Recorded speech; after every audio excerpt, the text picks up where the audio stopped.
আসসালামু আলাইকুম। আজকের রেসিপিতে থাকছে কিভাবে বাজারের মেয়োনিজকে আরও সুস্বাদু করে সুন্দর একটা মেয়োনিজ সস তৈরি করা যায়। আমার ধারণা এটা অনেকেই জানেন, তারপরে যারা জানেন না অবশ্যই তাদের অনেক উপকারে আসবে। চলুন দেখে আসি রেসিপিটা।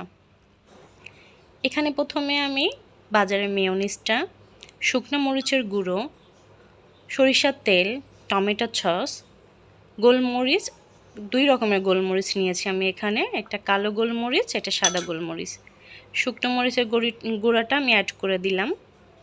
এরপরে সরিষার তেলটা দিলাম, এটা আপনাদের ইচ্ছা মতো। তারপর আমি এখানে 2 টেবিল চামচ নিয়েছি।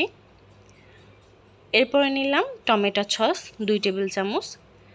একটু টক ফ্লেভার আসলে মেয়োনিজ সসটা অনেক টেস্টি হয়।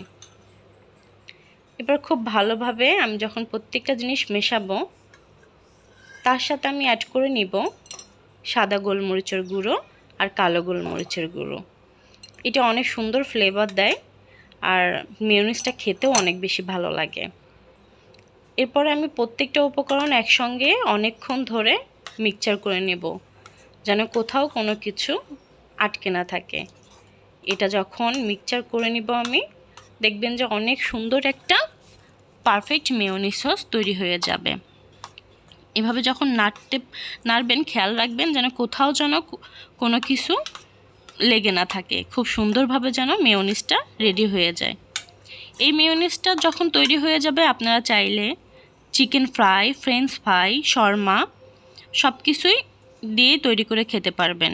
ও হ্যাঁ, আমি কিন্তু লবণ দিতে একদম ভুলে গিয়েছিলাম। অবশ্যই স্বাদ অনুযায়ী লবণ দিয়ে নেবেন।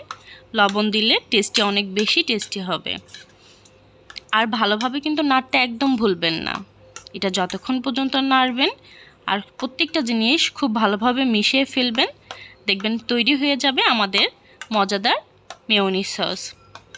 এই যে দেখুন, আমাদের রেডি হয়ে গেল পারফেক্ট মেয়োনিজ সস।